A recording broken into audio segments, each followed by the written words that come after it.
The morning fog clung to Westridge High like a shroud, its tendrils weaving between the manicured palm trees that lined the pristine campus. Miguel Reyes stood at the school's entrance, watching students stream through the glass doors with the easy confidence of those who belonged. 2 months. 2 months since his family had packed their lives into cardboard boxes and driven north from San Diego, leaving behind everything familiar for this suburban maze of privilege and pretense. He adjusted the strap of his worn backpack, feeling the familiar weight of textbooks that had become his armor against the world. The limp was more pronounced in the mornings, before his muscles had warmed up, before he'd convinced his damaged leg to cooperate for another day. At 15, Miguel had learned to measure his steps carefully, to choose his battles, to become invisible when necessary. Westridge High sprawled across 15 acres of perfectly maintained grounds, its Spanish-style architecture speaking of money and tradition. The student parking lot showcased a collection of BMWs, Mercedes, and Range Rovers that cost more than most families earned in a year. Miguel's mother dropped him off each morning in their dented Honda Civic, the engine coughing like an old man with too many cigarettes behind him. "Have a good day, mijo," Elena Reyes would say, her voice carrying the weight of hope and worry in equal measure. She worked 2 jobs now, mornings at a medical office, evenings cleaning office buildings, trying to rebuild what they'd lost when Gabriel's gym had closed. The move to Westridge had been about fresh starts and better opportunities, but so far it felt more like trading one set of problems for another. Miguel navigated the hallways with the precision of a strategist, his route to first period carefully planned to avoid the choke points where trouble usually gathered. The layout had become second nature, main corridor to the science wing, left at the trophy case, quick right past the counselor's office, and into AP Physics before the warning bell. Dr. Martinez, a compact woman with kind eyes behind wire-rimmed glasses, was already writing equations on the whiteboard when Miguel slipped into his seat at the back. The back row had become his domain, close enough to participate when called upon, far enough to avoid unwanted attention. He'd learned early that teachers appreciated quiet competence over flashy displays of knowledge. "Today we're exploring momentum and collision theory," Dr. Martinez announced, turning to face the class. "Can anyone tell me what happens when an immovable object meets an unstoppable force?" Hands shot up across the room. Miguel knew the answer, had known it since he was 12 and training with his father, learning how leverage and timing could overcome brute strength. But he kept his hand down. Knowledge was power, but so was knowing when to reveal that power. The lesson unfolded with the comfortable rhythm of scientific inquiry. Miguel took meticulous notes, his handwriting precise and economical. Physics made sense to him in ways that social dynamics did not. Laws of motion, conservation of energy, action and reaction. These were constants he could rely on when everything else felt chaotic. As the period wound down, Dr. Martinez assigned partners for the upcoming projectile motion lab. Miguel felt the familiar tightness in his chest as students immediately paired off with friends, leaving him scanning the room for whoever might be left without a choice. "Miguel," a voice called from 2 seats over. He turned to see Sarah Kim, a quiet girl with streaked purple hair and paint-stained fingernails. "Want to partner up?" "Sure," he replied, grateful and surprised. Sarah was one of the art kids, part of a crowd that seemed to exist in its own creative bubble, largely ignored by the school's social hierarchy. "Cool. I'm terrible at math, but I'm good at building things," she said with a self-deprecating grin. "My sculptures keep falling over anyway, so I figure catapults can't be much worse." It was the longest conversation Miguel had had with a classmate in weeks. The bell rang, and students filed out in the usual rush to beat the hallway crowds. Miguel gathered his materials slowly, letting the stampede pass. He'd learned that being patient often meant avoiding problems entirely. "Mr. Reyes," Dr. Martinez called as he prepared to leave. "A moment?" Miguel approached her desk, mentally reviewing the class period for any mistakes or infractions. Dr. Martinez leaned back in her chair, studying him with the practiced eye of someone who'd taught teenagers for over a decade. "How are you settling in?" she asked. "Really settling in, not the polite answer you give administrators." The question caught him off guard. Teachers rarely looked beyond surface behaviors, content to focus on grades and compliance. "It's fine," he said automatically, then caught her skeptical expression. "Different, still adjusting." "I've been teaching here for 8 years," she said. "I've seen a lot of kids come and go. You're bright, probably brighter than you let on, but you seem—" She paused, searching for the right word. "Cautious, like you're waiting for something to happen." Miguel shifted his weight, uncomfortable with the scrutiny. "Just focused on my studies." Dr. Martinez pulled off her glasses and cleaned them thoughtfully.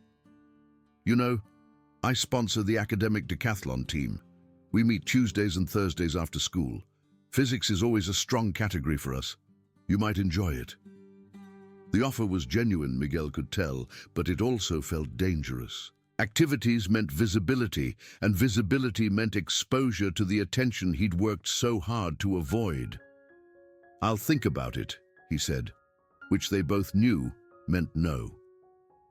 Dr. Martinez nodded, but her expression suggested the conversation wasn't over. "The offer stands, Miguel. Sometimes the best way to find your place is to step out of the shadows." The second period hallway was a river of noise and motion. Miguel kept to the right side, moving with purposeful strides toward his next class. He'd made it halfway to AP History when he heard the voice that made his blood freeze. "Well, well, look what we have here." Jason Taylor stood near the trophy case with his usual entourage, all varsity jackets and predatory grins. At 6'1", with the build of a linebacker, Jason commanded space in ways that spoke of privilege and power. His father owned 3 car dealerships and a country club membership. His uncle coached the football team that had won state championships 3 of the last 5 years. Rick Donner flanked Jason's left side, shorter but thicker, with the kind of cruel intelligence that made him dangerous in unexpected ways. Kevin Walsh completed the trio, lean and nervous, always eager to please his more dominant friends. Together, they formed a perfect storm of adolescent brutality. Miguel kept walking, eyes fixed on the hallway ahead. 30 feet to his classroom, 25, 20. "Hey, Gimpy!" Jason's voice cut through the ambient noise like a blade. "I'm talking to you." The hallway around them seemed to slow, other students instinctively creating space while pretending not to notice. Miguel had seen this dynamic before, the careful dance of teenagers who wanted to watch but didn't want to become targets themselves. 15 feet from safety. 10. A hand clamped down on his shoulder, spinning him around with enough force to send his backpack sliding off. Books scattered across the polished floor. Physics textbook, notebook filled with careful equations, a worn paperback novel his mother had given him. The sound of pages fluttering and covers slapping linoleum triggered scattered laughter from the growing crowd. "Didn't you hear me, Gimpy?" Jason towered over him, close enough that Miguel could smell expensive cologne mixed with the metallic scent of weight room equipment. "It's rude to ignore people when they're trying to be friendly." Miguel looked up, meeting Jason's eyes for just a moment before looking down to gather his scattered belongings. Years of training had taught him to read threats, to assess capabilities and intentions. Jason was strong, probably stronger than most adults, but he was also undisciplined. His stance was too wide, his weight too far forward. Amateur.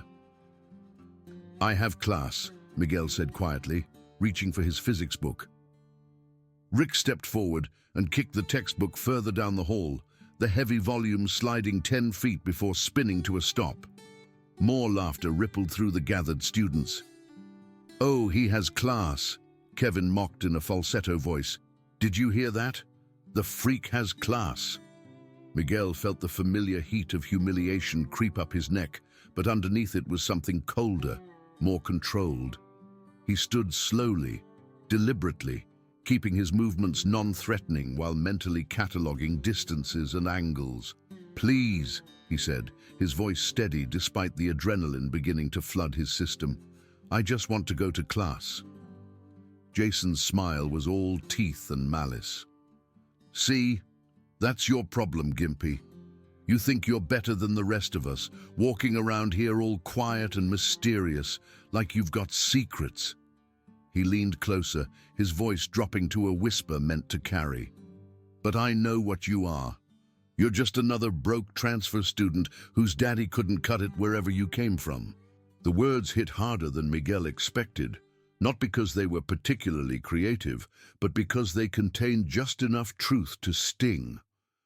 Gabriel Reyes had indeed failed, not at fighting or teaching, but at navigating the business side of running a gym.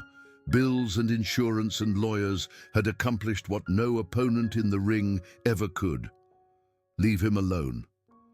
The voice came from behind the crowd, clear and firm despite its owner's obvious nervousness. Lily Chen pushed through the circle of spectators, her arms full of textbooks and her expression set with determined anxiety. At barely 5'4", she looked impossibly small next to Jason's bulk. "Well, well," Jason said, his attention shifting like a predator spotting new prey. "If it isn't Chen, you're going to be late for class if you keep standing around here." "So are you," Lily replied, though Miguel could see her hands trembling slightly. "And so is everyone else. Maybe we should all just go where we're supposed to be." Jason's expression darkened. "Mind your business, Chen, unless you want to join the freak show." For a moment, Lily hesitated, and Miguel saw the calculation in her eyes. Help a stranger and become a target, or walk away and stay safe. It was a choice he'd seen dozens of students make over the past 2 months, and he understood when self-preservation won. "You're right," she said, backing away. "Sorry, Miguel." Miguel didn't blame her. He'd have done the same thing in her position, and part of him was grateful she'd tried at all. Most students acted like he was invisible, which was usually preferable to being the center of attention. "Smart girl," Jason said, turning back to Miguel. "See you at lunch, Gimpy. We've got more to talk about." The crowd dispersed as quickly as it had formed, students flowing around the scattered books like water around stones. Miguel knelt to gather his materials, forcing himself to move slowly despite every instinct screaming at him to hurry. Showing fear would only make tomorrow worse. As he picked up his physics textbook, he noticed a torn page, one of his careful diagrams of force vectors, now sporting a shoe print across the middle. 2 months of notes, and this was the first real damage. It felt like a violation, small but significant. The tardy bell rang as Miguel slipped into AP history, earning a disapproving look from Mrs. Peterson, but no comment. He took his seat and tried to focus on the lesson about the Industrial Revolution, but his mind kept drifting to calculations of a different sort. 3 against 1. Size disadvantage. Crowded environment with multiple exit points. Variables and probabilities spinning through his thoughts like equations on Dr. Martinez's whiteboard. By lunch period, word of the hallway incident had spread through the mysterious network that governed high school information flow. Miguel could feel eyes on him as he moved through the food service line, conversations pausing as he passed before resuming in hushed whispers. The cafeteria at Westridge High was a carefully orchestrated ecosystem. Athletes commanded the central tables like apex predators, their territory marked by letter jackets and the easy confidence of the privileged. Theater kids claimed the space near the stage, their animated conversations punctuated by dramatic gestures and bursts of laughter. Academic achievers clustered near the windows, textbooks open between bites of cafeteria pizza. And then there were the others, the kids who didn't fit neatly into established categories, who ate alone or in small, shifting groups at the periphery, Miguel had established himself firmly in this demographic, claiming a corner table near the emergency exit that offered both solitude and strategic positioning. Today, however, the library was closed for inventory, eliminating his usual escape route. Miguel sat with his back to the wall, methodically working through a turkey sandwich while reviewing notes for his afternoon chemistry test. The routine was comforting. Eat efficiently, study productively, avoid confrontation. He sensed Jason's approach before he saw him, the way the ambient noise shifted subtly as conversations paused and resumed. Miguel kept his eyes on his chemistry notes, hoping against hope that they might pass by. They didn't. "Well, if it isn't Professor Gimpy," Jason announced, dropping heavily into the seat across from Miguel. The plastic chair creaked under his weight, a sound that seemed unnaturally loud in the sudden quiet that had fallen over their section of the cafeteria. Rick and Kevin flanked him immediately, creating a wall of muscle that effectively cut Miguel off from the rest of the room. Miguel closed his notebook carefully, protecting his work from whatever was about to happen. "Studying hard?" Jason asked with mock concern. "Trying to earn that scholarship to get out of this place?" Miguel said nothing, his hands resting flat on the table in a deliberately non-threatening position. Years of training had taught him that words could be weapons too, and sometimes the best defense was silence. "I asked you a question," Rick said, reaching across to flick Miguel's forehead with casual cruelty. "It's rude not to answer." "Chemistry test," Miguel replied simply. "This afternoon." "Ooh, chemistry," Kevin mocked, grabbing Miguel's milk carton and opening it without permission. "Bet you think you're smarter than everyone else, don't you?" "No," Miguel said, watching as Kevin drank his milk with deliberate provocation. "Just trying to pass." Jason leaned forward, his bulk casting a shadow across the small table. Several nearby students had turned to watch, sensing entertainment in the air like sharks detecting blood. "You know what I think?" Jason said, his voice taking on the tone of someone revealing a great insight. "I think you do think you're better than us. Sitting here all quiet and mysterious, never talking to anyone, never joining anything, like you're too good for this place." Miguel calculated exits and obstacles, noting the position of faculty monitors and the distance to the nearest door. Mrs. Hernandez was stationed near the lunch line, but she was helping a student with a spilled tray. Mr. Kim sat at the far end of the cafeteria, grading papers and paying minimal attention to student interactions. "I don't think I'm better than anyone," Miguel said quietly. "Then prove it," Jason said, and Miguel heard the trap being set in his voice.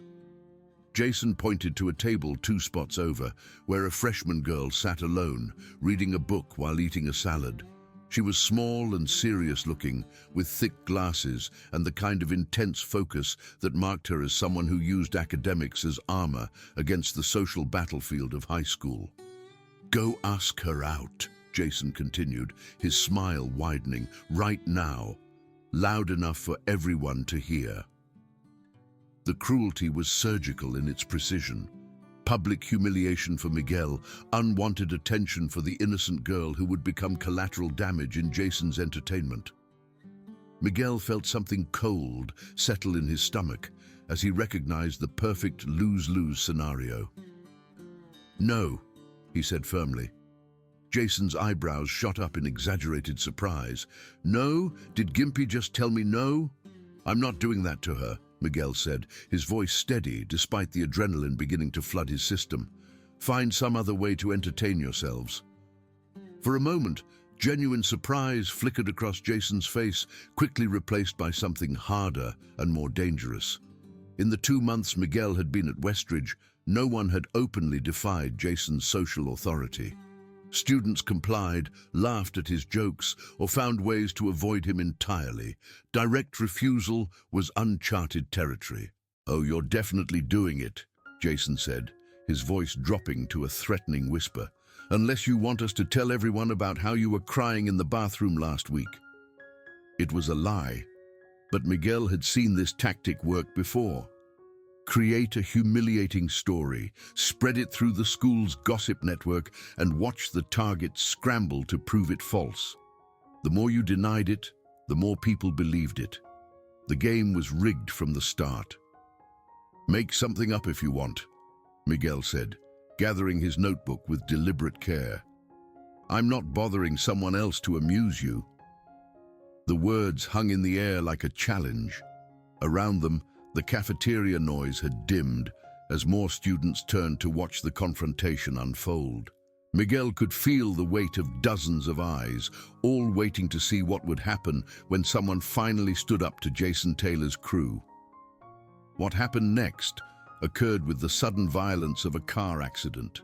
Jason grabbed Miguel's lunch tray and shoved it hard into his chest, sending pasta sauce and milk splashing across his white button-down shirt. The cold liquid soaked through the fabric, and Miguel could hear the collective intake of breath from watching students. As Miguel stepped back from the table, Kevin casually stuck his foot out, catching Miguel's damaged leg just behind the knee. His leg buckled instantly, the old injury flaring with familiar pain as he crashed to the floor. The impact jarred through his entire body, and for a moment, the cafeteria spun around him. Through watering eyes, Miguel saw Jason rising from his chair like a mountain coming to life. The bigger boy's face was flushed with excitement and righteous anger, the look of someone who had finally been given permission to do what he'd been wanting to do all along. "Oops," Jason said, his voice carrying across the silent cafeteria. Gimpy took a tumble. Laughter rippled through the crowd, nervous and excited. Miguel pushed himself up on his elbows, pasta sauce dripping from his shirt onto the polished floor. His leg throbbed with the deep, familiar ache that spoke of torn muscle and old trauma. Rick stepped forward, towering over Miguel's prone form. "You know," he said with casual cruelty, "I've always wondered if you could kick a field goal with someone's head." The words registered just as Rick drew his leg back, aiming directly at Miguel's temple. Time seemed to slow as Miguel watched the foot approaching his face, heard the collective gasp from the watching students, felt the cold certainty that this had moved beyond harassment into something genuinely dangerous. In that frozen moment, years of training took over. Miguel's body reacted before his conscious mind could engage, muscle memory and instinct combining in perfect synchronization. Instead of rolling away from the kick, Miguel rolled toward it, robbing the blow of its force while simultaneously grasping Rick's ankle. A sharp twist of his upper body, leverage applied at precisely the right point, and suddenly Rick was airborne. The bigger boy's body flipped completely before crashing onto a nearby table, which collapsed under the impact with a sound like gunfire. Plastic trays and food exploded in all directions as Rick hit the ground hard, groaning amidst broken furniture and scattered lunch remnants. The cafeteria fell silent. Miguel was back on his feet in one fluid motion, his stance completely transformed. The limp that had defined him for 2 months seemed to have vanished, replaced by perfect balance and controlled readiness. His weight was distributed evenly, hands relaxed but positioned for instant action, eyes alert and focused with predatory intensity. The transformation was so complete that several students later swore it looked like a different person standing there. Kevin stood frozen, mouth agape, staring at his fallen friend. Rick lay motionless for several heartbeats before slowly pushing himself up on his elbows, blood trickling from his nose and his eyes unfocused. "What the hell?" Jason finally managed, looking between Miguel and Rick with an expression of complete bewilderment. Miguel said nothing. His breathing was steady and controlled, and something in his posture, the way he held himself, the absolute stillness that preceded motion, seemed to register on some primitive level with everyone watching. Jason's confusion quickly morphed into anger. The natural order had been disrupted, his authority challenged in the most public way possible. In front of dozens of witnesses, his crew had been embarrassed by the school's most obvious target. "You're dead," Jason snarled, lunging forward with a wild right hook aimed at Miguel's face. Miguel slipped the punch with minimal movement, pivoting slightly on his supposedly weak leg as Jason's momentum carried him forward. At the perfect moment, Miguel delivered a sharp palm strike to Jason's sternum. Not hard enough to cause serious damage, but sufficient to send the bigger boy staggering backward, gasping for breath.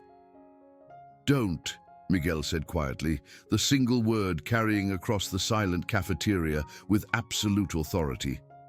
Kevin, finally breaking from his stupor, rushed forward with the kind of clumsy bravery that comes from panic and peer pressure. Miguel stepped inside his reach effortlessly, hooked a foot behind Kevin's ankle, and used the boy's own momentum to send him sprawling across the floor. 3 moves, 3 bullies neutralized, and Miguel hadn't even thrown what most people would consider a real punch. He stood alone in a small circle of clear space, surrounded by stunned faces and scattered food.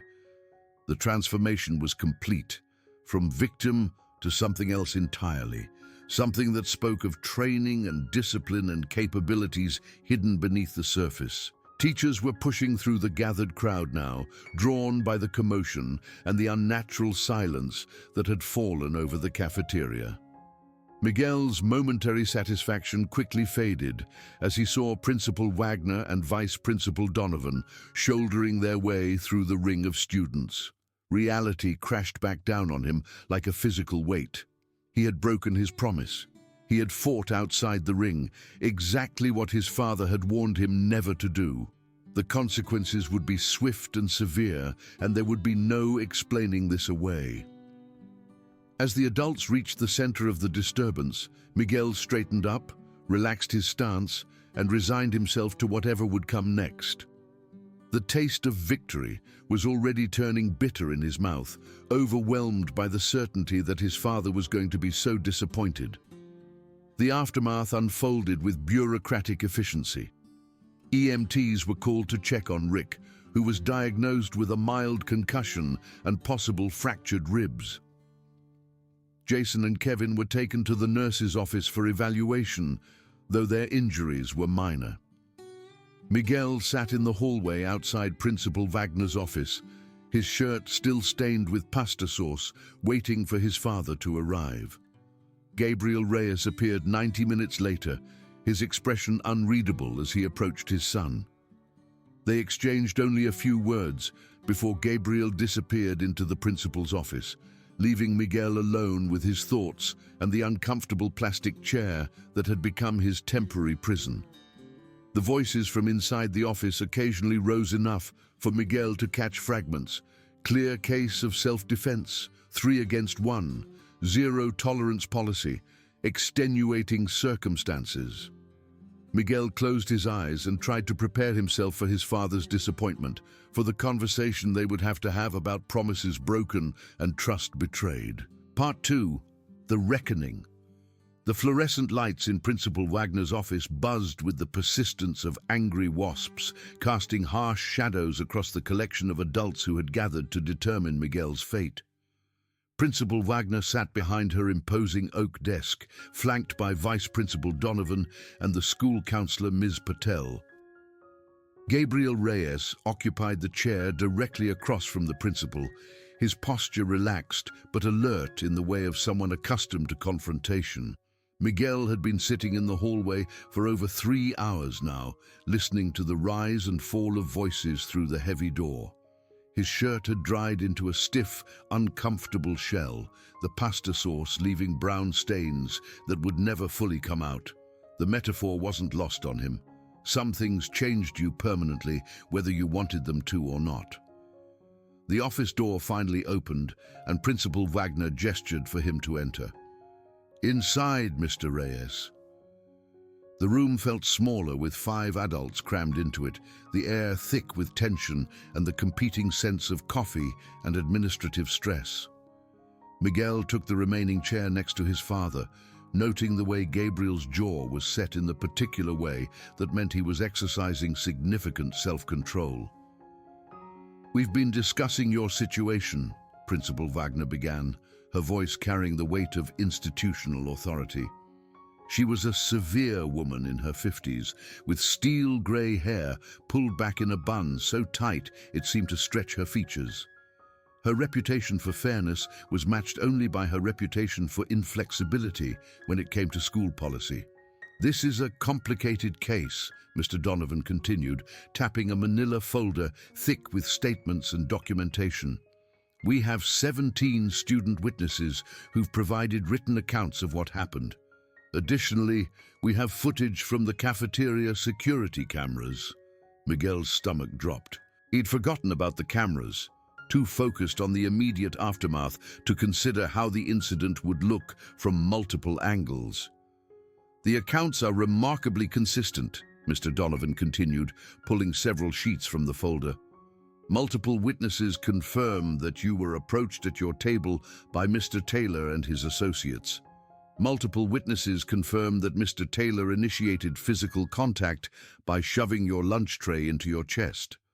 Multiple witnesses confirm that Mr. Walsh tripped you deliberately as you attempted to leave the area." Ms. Patel leaned forward, her expression softer than her colleagues. She was younger than the administrators, probably in her early 30s, with the kind of earnest demeanor that suggested she'd gone into education to actually help students rather than simply manage them. "Miguel," she said gently, "why didn't you tell anyone you were being bullied?" The question caught him off guard. He'd expected accusations and punishment, not inquiry into his decision-making process. "It wouldn't have helped," he replied honestly. "You don't know that," Ms. Patel countered. Miguel met her gaze directly. "With respect, Ms. Patel, I do know that. Jason's father is on the school board. His uncle is the football coach. Most teachers look the other way when varsity athletes misbehave, especially when it's just verbal harassment." Mr. Donovan started to object, but Principal Wagner held up a hand, silencing him. "Continue," she said to Miguel. "I've been here 2 months," Miguel said, feeling the weight of accumulated observation behind his words. "I've seen how this place works. I've seen other kids report bullying, and nothing happens except they get targeted worse. The system protects the people it values, and I'm not one of those people." The adults exchanged glances, a moment of uncomfortable silence, acknowledging truths that were rarely spoken aloud in administrative settings. "Regardless," Principal Wagner finally said, "fighting is against school policy. Zero tolerance means zero tolerance." Gabriel Reyes shifted in his chair, and when he spoke, his voice carried the calm authority of someone accustomed to being heard. "With respect, Principal Wagner, my son defended himself from what could have been serious injury. From what I understand, one of the boys was attempting to kick him in the head while he was down." "I understand that," Principal Wagner replied, "and the 3 young men involved will face serious consequences for their actions. However, we still have policies which exist to protect all students." "Not to punish them for protecting themselves from harm," Gabriel interrupted, his voice remaining calm but gaining an edge that Miguel recognized from the gym. "May I say something?" Miguel asked quietly. All eyes turned to him, and he felt the weight of the moment settling on his shoulders like a familiar burden. "I made a promise to my father that I wouldn't fight outside the ring," he said, the words coming slowly as he worked through thoughts he'd been wrestling with for hours. "I broke that promise today, and I accept whatever consequences come from that." He paused, gathering his thoughts, aware that what he said next might determine not just his punishment, but his entire future at Westridge High. "But I want to be clear about something," he continued. "I didn't hurt them. I could have, but I didn't. I just stopped them from hurting me.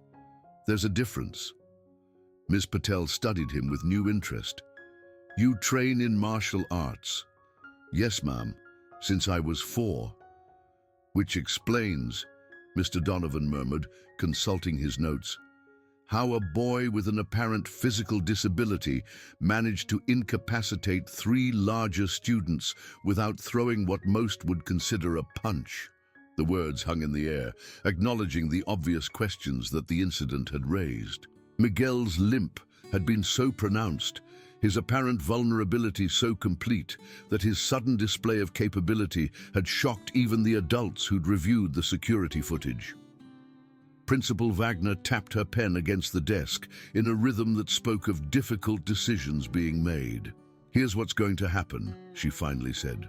"Mr. Taylor, Mr. Donner, and Mr. Walsh will receive 2-week suspensions, followed by a month of detention.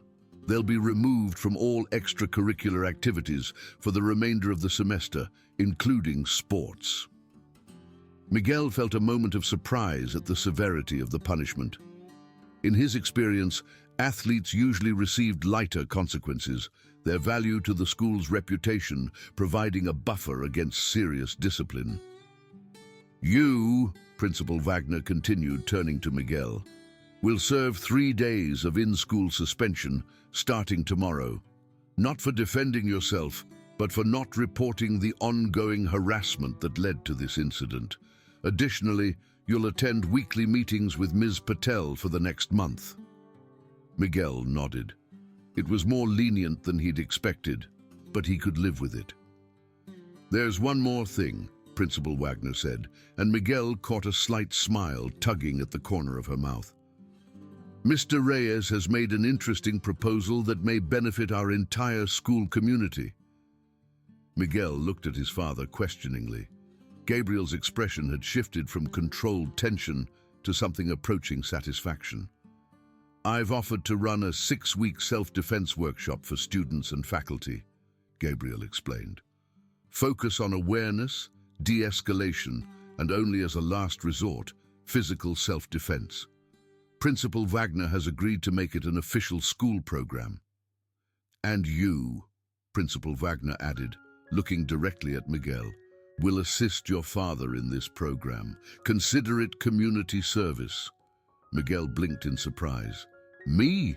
"Yes, you," his father said, and Miguel heard pride in his voice for the first time in months. Who better to demonstrate that physical limitations don't have to make you vulnerable? For the first time since the cafeteria incident, Miguel felt something other than dread about its consequences. This wasn't forgiveness exactly, but it was something better, an opportunity to transform his mistake into something meaningful. "Yes, sir," he said, meeting his father's eyes. "I'd be honored." The meeting concluded with handshakes and scheduling discussions, the administrative machinery of education grinding back into motion. As they walked to the parking lot, Gabriel placed a hand on his son's shoulder. "How do you feel?" he asked. Miguel considered the question as they reached their car. His shirt was still stained, his leg still ached from the fall, and he faced 3 days of in-school suspension. But underneath all of that was something he hadn't felt in months, a sense of possibility. "Different," he said finally. "Good, different, but strange." Gabriel nodded as they climbed into the Honda. "It's always easier to hide," he said, starting the engine. "Takes courage to be known." The drive home was quiet, both of them lost in their own thoughts. As they pulled into their driveway, Miguel realized that something fundamental had shifted. The secret was out now. His training, his capabilities, the complex story behind his limp. There would be no going back to invisibility. "Dad," Miguel said as they sat in the car, neither of them moving to get out. "Yeah? I'm sorry I broke my promise." Gabriel turned to look at him, his expression serious but not angry. "You didn't break your promise, mijo. You modified it. There's a difference." "I don't understand." "You promised not to fight outside the ring unless there was no other choice. Today, there was no other choice. You protected yourself, and you protected that girl from being humiliated. That's not breaking a promise. That's evolving it." Miguel felt a weight he hadn't realized he was carrying lift from his shoulders. "So what happens now?" Gabriel smiled, the first genuinely happy expression Miguel had seen from him since they'd moved to Westridge. "Now we teach. We show people that strength isn't about intimidation or dominance. It's about protection and discipline and knowing when to act." And if Jason and his friends come back for revenge, then we'll deal with that too, Gabriel said simply. But my guess is they won't. Bullies rely on perceived weakness. You've shown them who you really are, and that changes everything. As they finally headed inside, Miguel caught his reflection in the hallway mirror. The boy looking back at him still had pasta sauce on his shirt and exhaustion in his eyes. But there was something else there too. A straightness in his posture, a directness in his gaze that hadn't been there that morning. For the first time since moving to Westridge, Miguel Reyes looked like someone who belonged exactly where he was. The 3 days of in-school suspension passed in a strange bubble of isolation and productivity. Miguel spent his time in a small classroom adjacent to the main office, working through assignments delivered by teachers and reading ahead in his textbooks. The room's single window looked out onto the main courtyard, allowing him to observe the social dynamics of Westridge High from a safe distance. He watched Jason's crew navigate the hallways with noticeably less swagger, their usual formation broken and tentative. Rick was absent for the first 2 days, presumably recovering from his concussion, while Jason and Kevin moved through the school like former kings trying to understand how they'd lost their kingdom. More interesting was the subtle shift in how other students moved through the space. Conversations seemed livelier, postures more relaxed, as if some invisible pressure had been lifted from the atmosphere. Miguel began to understand that Jason's reign of casual terror had affected more people than he'd realized. On his second day of suspension, Sarah Kim from his physics class stopped by during her lunch period. "How are you doing?" she asked, settling into the chair across from his temporary desk. "Fine," Miguel replied, closing his chemistry textbook. "Catching up on reading." "Cool. Listen, I wanted to thank you." Miguel looked up, confused. "For what?" "For what you did to Jason's crew. My little brother is a freshman, and they've been messing with him since school started. Yesterday was the first day he came home without looking like he wanted to disappear." The information hit Miguel unexpectedly. He'd been so focused on his own situation that he hadn't considered the broader implications of the cafeteria incident. "I didn't do it for anyone else," he said honestly. "I know," Sarah replied. "That's what makes it better. You weren't trying to be a hero or prove anything. You just stood up for yourself when you had to." She pulled a folded piece of paper from her backpack and slid it across the desk. "My brother wanted me to give you this." Miguel unfolded the paper to find a carefully drawn picture of a stick figure throwing another stick figure through the air. At the bottom, in elementary school handwriting, someone had written, "Thank you for beating up the bullies." "His name is Danny," Sarah said. "He's 12 and thinks you're basically Superman now." Miguel stared at the drawing, feeling an unexpected weight of responsibility settle on his shoulders. "I'm not Superman." "No," Sarah agreed, standing to leave. "You're better. You're real." On his final day of suspension, Ms. Patel stopped by for their first official counseling session. She brought coffee for herself and hot chocolate for Miguel, settling in with the comfortable authority of someone accustomed to difficult conversations. "How are you processing everything that's happened?" she asked. Miguel considered the question while stirring his hot chocolate. "It's complicated. Most important things are, talk me through it." "I spent 2 months trying to be invisible," Miguel said slowly, "trying not to cause problems or draw attention. I thought if I could just get through high school without anyone noticing me, everything would be fine. But people noticed anyway. Jason noticed. His friends noticed. They decided I was a target whether I wanted to be or not." Ms. Patel nodded encouragingly. "And how does that make you feel?" "Angry," Miguel said, surprised by the honesty of his own response. Not at them exactly, but at the whole system. At the idea that some people get to decide who matters and who doesn't. "That's a very mature observation. What do you plan to do about it?" Miguel thought about Sarah's brother, about the drawing in his backpack, about all the students who'd been watching the cafeteria incident with expressions of hope rather than fear. "Help," he said finally. "Dad's workshop is a start, but maybe there's more we can do. Maybe we can change how this place works." Ms. Patel smiled. "Now that," she said, "sounds like a plan worth pursuing." When Miguel returned to regular classes the following Monday, he found a world subtly transformed. Students nodded at him in the hallways, not with fear or celebrity worship, but with something closer to respect. Teachers checked in more frequently, their questions genuine rather than perfunctory. Even the cafeteria felt different, the atmosphere less tense and predatory. Jason, Rick, and Kevin were serving their suspensions, leaving a power vacuum that hadn't yet been filled. Miguel noticed other students sitting at tables they'd previously avoided, speaking up in classes where they'd once remained silent, walking through hallways with straighter spines and raised chins. During lunch, he found himself joined by an unlikely collection of table-mates. Sarah Kim sat to his left, working on sketches for her latest art project. Lily Chen had claimed the seat across from him, her chemistry textbook open as she worked through problem sets. A sophomore named Marcus, whose thick glasses and nervous demeanor marked him as a frequent target, had tentatively joined them the previous day. "So," Sarah said, looking up from her drawing, "my brother wants to know if you're going to teach kids how to fight."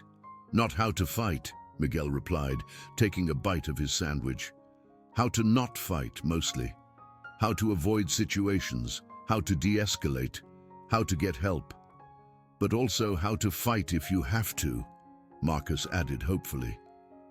Miguel studied the younger boy, seeing something of his former self in the anxious eagerness of the question. "Some basic self-defense, yeah. But that's the last resort, not the first option." "When's the first workshop?" Lily asked. "Tomorrow after school. Gym B, 3:30.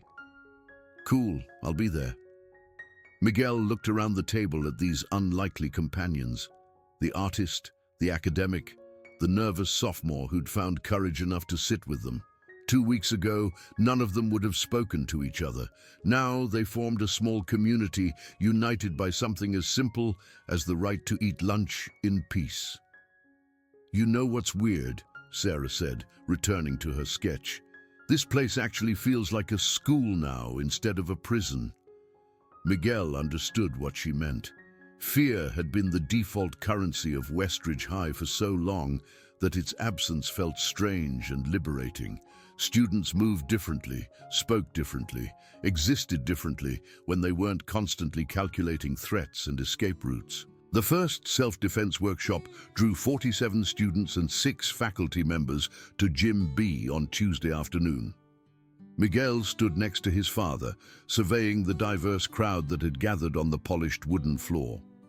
Freshmen sat next to seniors, theater kids next to band members, academic achievers next to struggling students who'd rarely stayed after school for anything. Gabriel addressed the group with the same calm authority he'd brought to his professional fighting career and later to coaching. "The best fight," he began, "is the one you avoid. Everything we teach here is designed around that principle." He outlined the philosophy behind their training: awareness of surroundings, recognition of threat indicators, verbal de-escalation techniques, and only as a final resort, physical defense. "Violence should never be your first choice," he emphasized. "But if someone is trying to hurt you or someone you care about, you have the right to protect yourself." When it came time for demonstrations, Miguel stepped forward, forcing himself to stand tall despite the familiar ache in his leg. His father had chosen him to illustrate how leverage and technique could overcome size and strength disadvantages, a living example of the workshop's core message.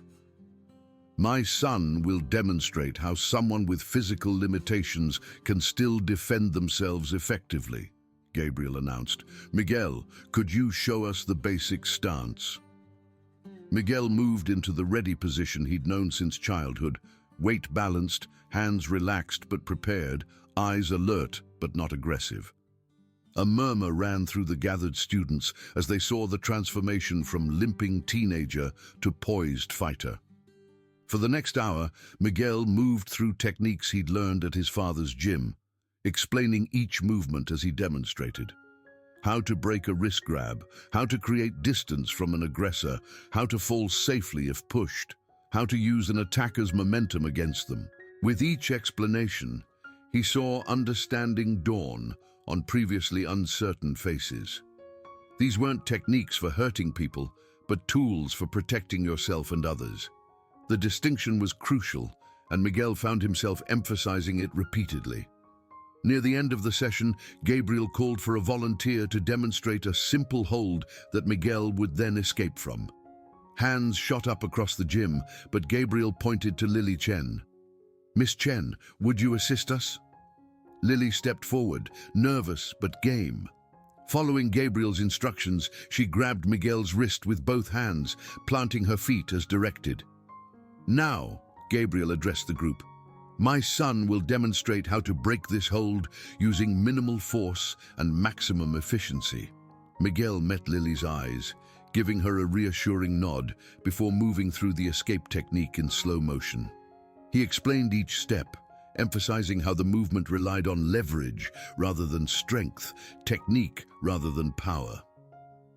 When the demonstration was complete, Gabriel gathered the group in a circle. "Remember," he said, "what we teach here isn't about hurting others or seeking revenge. It's about personal security, confidence, and knowing that you have options when faced with threat or intimidation." As students began to file out of the gym, many of them stopped to thank Miguel and his father. Miguel was surprised by how many of them had stories, incidents of bullying, harassment, or intimidation that they'd endured in silence. "I wish we'd had this 2 years ago," said a senior girl Miguel didn't recognize. "Maybe things would have been different." When the gym had finally emptied except for them, Gabriel began collecting the mats they'd used for demonstrations. "How does it feel?" he asked. Miguel considered the question as he helped stack the equipment. "Good," he said finally, "like maybe we're actually helping people." "We are helping people," Gabriel replied. "The question is whether you're ready for what comes next." "What do you mean?" Gabriel paused in his work, looking at his son with an expression Miguel couldn't quite read. "Word of what you did in the cafeteria is spreading beyond this school. I've gotten calls from 3 other high schools asking about our program. The district office wants to meet with us next week." Miguel felt a flutter of something between excitement and apprehension. "That's good, right?" "It's complicated," Gabriel said. "Good for helping people, potentially complicated for your life. Once you become known for something like this, it's hard to go back to being invisible." Miguel thought about the past week, the nods in the hallway, the new friends at his lunch table, the sense of purpose he'd felt during the workshop. "Maybe I don't want to be invisible anymore," Gabriel smiled. "Then we better get ready for a very interesting year." Part 3. Finding Purpose. The transformation of Westridge High didn't happen overnight, but it was impossible to ignore. 3 weeks after the cafeteria incident, Miguel found himself navigating a social landscape that bore little resemblance to the hostile territory he'd entered in September. The most obvious change was the absence of Jason's crew. Their 2-week suspensions had been followed by a month of detention and removal from all sports activities. Without their daily reign of casual terror, other students began occupying spaces they'd previously avoided, speaking up in classes where they'd once remained silent, walking through hallways with something approaching confidence. Miguel's role in this transformation was complex and sometimes uncomfortable. Some students treated him like a hero, others seemed afraid of him, and a few clearly resented the attention he'd received. He tried to navigate these reactions with the same careful precision he'd once used to avoid confrontation entirely. The self-defense workshops had grown from 47 participants to over 80, forcing them to move from Gym B to the main gymnasium. Gabriel had expanded the program to include sessions for parents and community members, turning what had started as a response to one incident into a broader movement around personal empowerment and conflict resolution. Miguel's role as assistant instructor had evolved naturally from simple demonstration to active teaching. He found himself working with students individually, helping them adapt techniques to their own physical capabilities and limitations. The irony wasn't lost on him. The kid who'd spent months trying to hide his abilities was now teaching others to recognize and develop their own. "The key," he explained to a group of freshmen during Tuesday's session, "is understanding that every situation is different. What works for me might not work for you, and that's okay. The goal isn't to fight like me, it's to find your own way to stay safe." Among the regular attendees was Danny Kim, Sarah's younger brother, who had convinced his parents to let him join, despite being technically too young for the program. At 12, he was small for his age and carried himself with the hunched shoulders of someone accustomed to making himself invisible. "I don't think I'll ever be able to do what you did to those guys," Danny confided to Miguel after one session. "You don't need to," Miguel replied, helping the boy practice a basic escape technique. "You just need to be able to get away if someone tries to hurt you. Everything else is just showing off." "But what if they're bigger than me?" "Then you use that," Miguel said, adjusting Danny's stance. "Smaller means faster. Smaller means you can get through spaces they can't. Smaller means you can change direction quicker. Every disadvantage can become an advantage if you think about it differently." The weekly counseling sessions with Miss Patel had evolved into something Miguel looked forward to rather than endured. Their conversations ranged far beyond the cafeteria incident, exploring questions of identity, purpose, and the complex dynamics of adolescent social hierarchies.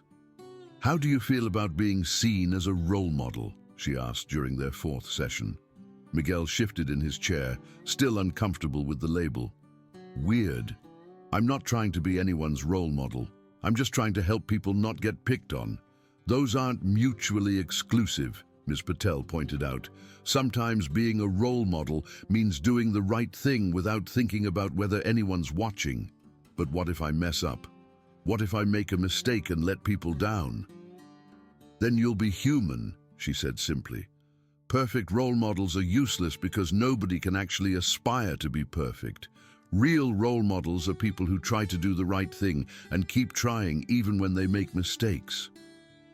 The conversation stayed with Miguel as he walked to his next class. He'd spent so much energy trying to avoid attention that he'd never considered what he might do with it once he had it. During lunch, he found his usual table occupied by its regular collection of misfits and newcomers. Sarah was working on a painting inspired by the workshop sessions, abstract figures learning to stand up straight. Lily was tutoring Marcus in advanced chemistry, their heads bent over equations that looked like ancient hieroglyphics to Miguel. A senior named David, who joined their group the previous week, was reading aloud from a college brochure, his excitement about potential escape from high school social dynamics evident in every word. "Did you guys hear about Wilson High?" Lily asked, looking up from the chemistry problems. "What about it?" Sarah replied without pausing in her painting. "They had 3 kids hospitalized last week, some kind of hazing thing that got out of hand. Now the district is mandating anti-bullying assemblies for every school." Miguel felt a chill run down his spine. Wilson High was 2 districts over, but it might as well have been Westridge 3 months ago. The same dynamics, the same unspoken hierarchies, the same acceptance of cruelty as an inevitable part of adolescence. "That could have been here," Marcus said quietly. "It was here," David corrected him. "Just not as bad, and not in ways that made the news." The sobering thought hung over their table as they finished lunch. Miguel found himself thinking about parallel universes, versions of reality where he'd never stood up to Jason, where the bullying had escalated until someone got seriously hurt, where fear continued to govern the daily lives of hundreds of students. That afternoon brought news that would reshape Miguel's understanding of his own impact. Principal Wagner called him to her office during study hall, her expression unreadable as she gestured for him to sit in the chair across from her desk. "I've been in education for 23 years, she began without preamble. "I've seen a lot of trends come and go, a lot of programs that promise to change school culture, a lot of initiatives that look good on paper but don't actually help students." Miguel waited, unsure where the conversation was heading. "What you and your father have accomplished here is different," she continued. "In 3 weeks, we've seen a measurable decrease in disciplinary incidents, an increase in student participation across all activities, and the first month in 5 years without a single reported case of harassment or intimidation." She pulled a folder from her desk drawer and opened it to reveal a collection of letters and emails. "These are from parents, teachers, and students, all of them describing changes they've observed since your program began." Miguel scanned the pages, reading fragments of testimonials that described students standing up for themselves, speaking up in class, pursuing activities they'd previously avoided out of fear. "The district office has been watching our pilot program with great interest," Principal Wagner continued. "They'd like to expand it to other schools, possibly district-wide. They've asked me to recommend someone to help develop the curriculum and train other instructors." Miguel looked up, suddenly understanding where the conversation was heading. "They want you," she said simply. "Both of you. Your father would serve as the lead instructor and program developer. You would be the student liaison, helping to adapt the program for different age groups and school cultures." The offer was both thrilling and terrifying. What would that mean exactly? Travel to other schools, work with administrators and students, help implement the program across the district. It would be a significant time commitment, and it would definitely raise your profile beyond Westridge. Miguel thought about Wilson High, about the students who'd been hospitalized, about all the kids sitting alone at lunch tables in schools across the county. Would it actually help people? "I believe it would," Principal Wagner said. "But that's a decision you and your father need to make together." That evening, Miguel sat in their small kitchen while his mother prepared dinner and his father reviewed paperwork from the gym where he'd started teaching adult classes. The normalcy of the scene contrasted sharply with the weight of the decision he was carrying. "Dad," Miguel said, looking up from his homework, "Principal Wagner called me in today."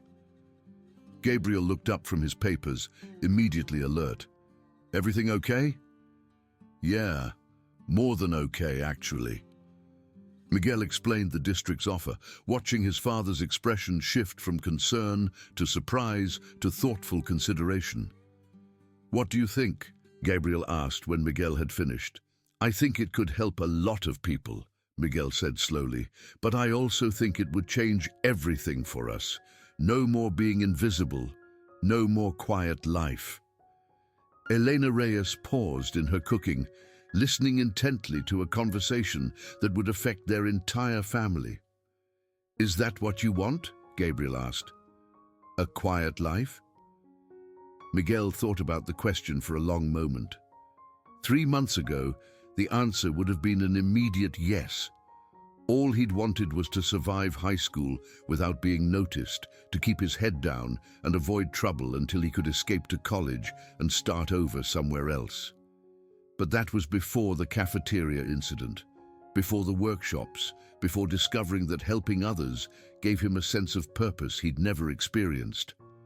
That was before learning that hiding his abilities was actually a disservice to people who needed those abilities to protect themselves. "No," he said finally. "I don't think I do want a quiet life anymore." Gabriel and Elena exchanged a look that carried the weight of parental pride and concern in equal measure. "Then we say yes," Gabriel said simply. "We say yes, and we help as many people as we can." The announcement of the district-wide expansion came 2 weeks later, accompanied by a newspaper article that described Miguel as the unlikely hero who transformed a culture of fear into one of empowerment. The description made him cringe, but the accompanying photo, showing him demonstrating a defensive technique to a diverse group of students, captured something real about what the program had become. The first implementation visit was scheduled for Roosevelt Middle School, where reports of systematic bullying had prompted parental complaints and board intervention. Miguel found himself in the passenger seat of his father's car, driving toward a school he'd never seen to help students he'd never met with problems that felt intimately familiar. "Nervous?" Gabriel asked as they pulled into the parking lot. "Yeah," Miguel admitted. "What if we can't help them? What if their situation is too different from ours?" "Then we learn from it and try again," Gabriel replied. "That's how change works. One attempt at a time, one person at a time." Roosevelt Middle School felt like stepping back in time. The hallways carried the same tension Miguel remembered from his early days at Westridge, the same careful navigation of social minefields and unspoken hierarchies. Students moved with the hunched shoulders and downcast eyes of people accustomed to making themselves invisible. The assembly they'd been asked to address included the entire 7th and 8th grade student body, nearly 400 kids packed into a gymnasium that felt charged with skepticism and defensive energy. Miguel stood next to his father on the small stage, looking out at faces that ranged from bored to hostile to desperately hopeful. Gabriel spoke first, outlining the same philosophy they'd brought to Westridge: awareness, de-escalation, self-defense as a last resort. But Miguel could see that the words weren't connecting, that the audience was hearing another adult lecture about problems they didn't understand. When Gabriel gestured for him to step forward, Miguel felt the weight of 400 skeptical gazes. These were kids only a few years younger than him, but the gap felt enormous. How could he possibly relate to their experiences? Then he saw a boy in the 3rd row, small, nervous, with the same hunched posture Miguel had carried for months. Their eyes met for just a moment, and Miguel saw recognition pass between them, not hero worship or fear, but the simple acknowledgement of shared experience. "3 months ago," Miguel began, abandoning the speech he'd prepared, "I was sitting where you are, new school, no friends, trying to figure out how to get through each day without becoming a target. The gymnasium grew quieter, the defensive energy shifting into something more attentive. I had this plan," Miguel continued, unconsciously shifting his weight to accommodate his limp. "Keep my head down, don't draw attention, make it through high school without anyone noticing me. I thought if I could just be invisible, everything would be fine." He saw nods throughout the audience, recognition dawning on faces that had initially looked closed off. "But here's what I learned. Some people notice you whether you want them to or not. Some people decide you're a target, no matter how invisible you try to be. And when that happens, you have choices to make." Miguel spent the next 20 minutes telling his story, not the version that had appeared in the newspaper, but the real version full of fear and doubt, and the gradual realization that hiding wasn't the same as safety. He talked about the limp that made him a target, the training that gave him options, and the moment when he'd had to choose between protecting himself and maintaining his invisibility. "I'm not telling you to fight," he concluded. "I'm telling you that you don't have to be victims. You don't have to accept that some people get to make your life miserable just because they're bigger or louder or more popular. You have value, you have rights, and you have more power than you think." The response was immediate and overwhelming. Students lined up afterward to share their own stories, to ask questions, to request help with specific situations. Teachers who'd seemed burned out and defeated during the assembly approached with renewed energy, asking about implementation strategies and ongoing support. Miguel found himself talking to the boy from the 3rd row, David, an 8th grader who'd been dealing with daily harassment from a group of older students. The conversation lasted 15 minutes, but by the end, David was standing straighter, making eye contact, asking practical questions about de-escalation techniques. "Do you really think this stuff works?" David asked. "I think it's better than doing nothing," Miguel replied honestly, "and I think you're stronger than you know." On the drive home, Gabriel was unusually quiet, lost in thoughts that Miguel couldn't read. "How do you think it went?" Miguel asked. "Better than I expected," Gabriel replied. "You connected with them in a way I couldn't. They heard you because you've been where they are." "It felt good," Miguel admitted. "Scary, but good." "Get used to that feeling," Gabriel said with a smile. "We've got 6 more schools scheduled for next month." The expansion program consumed the next several months of Miguel's life. 3 times a week, he and his father would drive to different schools, conducting assemblies, training sessions, and follow-up visits. Each school presented its own unique challenges. Urban schools dealing with gang influence, rural schools where bullying was dismissed as character building, suburban schools where sophisticated social media harassment had replaced physical intimidation. Miguel found himself adapting his message and approach for each audience, learning to read room dynamics and adjust his story accordingly.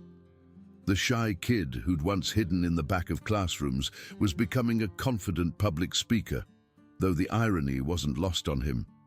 The work was exhausting but rewarding. Miguel collected stories like treasures: the 6th grader who stood up to an 8th grade bully, the high school freshman who organized a peer support group, the middle school girl who used de-escalation techniques to stop a fight between her friends. But success came with complications. Miguel's growing reputation as an anti-bullying advocate brought unwanted attention from local media, offers from talk shows, and invitations to speak at events far beyond his comfort zone. He began to understand what his father had meant about the impossibility of returning to invisibility. The most challenging moment came during a visit to Eastside High, an urban school dealing with serious gang-related violence. Miguel was halfway through his usual presentation when a senior in the back row stood up and interrupted. "This is bullshit," the student called out, his voice carrying across the silent auditorium. "You're talking about self-defense against kids who call you names. We're dealing with people who carry knives and guns. Your little martial arts tricks don't mean shit when someone pulls a weapon." The comment hung in the air like a challenge. Miguel felt 400 pairs of eyes waiting to see how he'd respond, whether his message would crumble in the face of a harder reality than he'd ever confronted. "You're right," Miguel said simply, his voice carrying clearly through the microphone. "Everything I've told you about de-escalation and self-defense assumes you're dealing with other kids who aren't trying to seriously hurt or kill you. If you're facing real weapons and real violence, then what you need isn't a workshop. It's help from adults who can actually protect you." He paused, looking directly at the student who'd challenged him. "But I'm guessing that's not what you're dealing with every day. I'm guessing most of the time you're dealing with the same stuff we all deal with. People who push because they think you won't push back. People who target you because they think you're weak. People who make your life miserable because they can." Miguel saw recognition flicker across the challenger's face, confirmation that his guess had been accurate. "Those situations are different," Miguel continued. "Those situations you can do something about. And maybe, if enough people learn to handle those situations, the bigger problems become smaller too." The student sat down without another word, and Miguel finished his presentation to an audience that seemed more engaged than when he'd started. Later, as they were packing up their materials, the same student approached Miguel privately. "My name's Carlos," he said, extending his hand. "I'm sorry about earlier. I just get tired of people who don't understand our situation telling us how to fix it." "You don't need to apologize," Miguel replied, shaking his hand. "You were right to call me out. If I'm talking about stuff I don't understand, someone should say so." Carlos studied him for a moment. "You're different than I expected." "How so?" Most people who come here with programs like this act like they have all the answers. You act like you're still figuring it out. Because I am still figuring it out, Miguel said honestly. Carlos smiled for the first time since the assembly had begun. Yeah, okay, that I can respect. As spring approached, Miguel found himself reflecting on the strange journey that had brought him from invisible target to reluctant advocate. The workshops at Westridge had evolved into a permanent program, with student leaders trained to facilitate sessions and peer support networks established throughout the school. The changes were subtle but measurable. Disciplinary incidents remained low, student participation in activities had increased, and academic performance had improved across multiple metrics. More importantly, the culture of the school felt fundamentally different.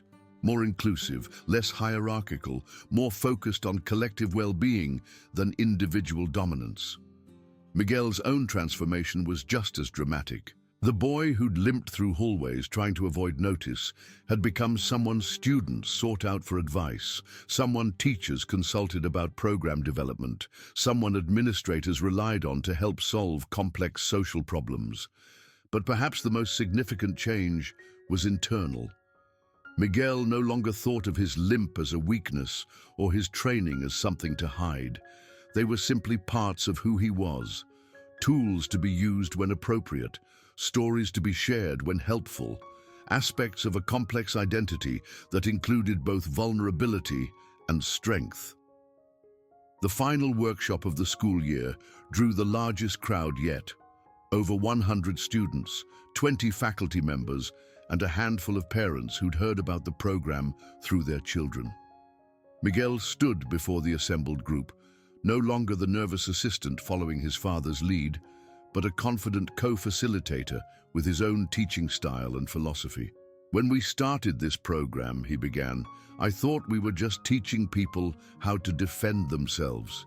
But I've learned that we were actually teaching something much more important, how to value yourselves enough to believe you deserve protection. He looked out at the faces before him, seeing the mix of regular attendees and newcomers, students who'd found their voices and others who were still discovering their strength. Self-defense isn't really about fighting, Miguel continued. It's about recognizing that you matter, that your safety matters, that your well-being matters, that you don't have to accept mistreatment just because someone else decides to dish it out. As the session progressed through its familiar rhythm of discussion, demonstration, and practice, Miguel found himself thinking about the boy who'd started this journey, scared, isolated, convinced that invisibility was safety. That boy felt like a different person now, someone he'd known but had grown beyond. When the workshop concluded and the gymnasium had emptied, Miguel helped his father pack away the mats and equipment they'd used.